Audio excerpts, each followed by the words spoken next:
Bədənimizdə allergiyanın qidaya, heyvana, yaxud toza, yuna fərq eləmir. Nəyə qarşı olduğunu necə anlaya bilərik? Bunu şikayətlərimizdən əlbəttə ki, anlaya bilərik. Əgər gözlərdə qaşınma varsa, burun tutulma varsa, asqırma varsa, uzun müddət davam edən öskürəklər varsa, xronik öskürəklərin böyük əksəriyyəti allergik öskürəklərdir.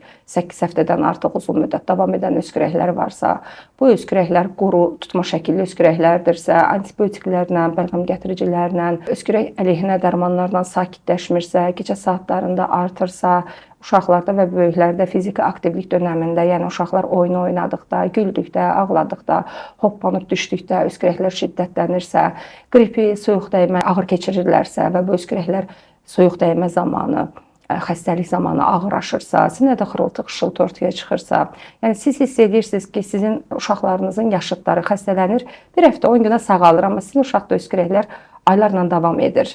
Soyuq havalarda öskürəkləri artırsa, isti havalarda azalırsa, artıq allergiya ağla gəlməlidir. Dəri səpkilərindən dəridə qızarma, qabarma, köpəşmə, gicitgən dalaması səpkiləri varsa, büküşlərdə quruma varsa, dəri quruluğu varsa, əllərdə çatlama, kəsilmə, qanama, şiddətli qaşınmalar varsa, artıq allergiyadan şübhələnmək lazımdır.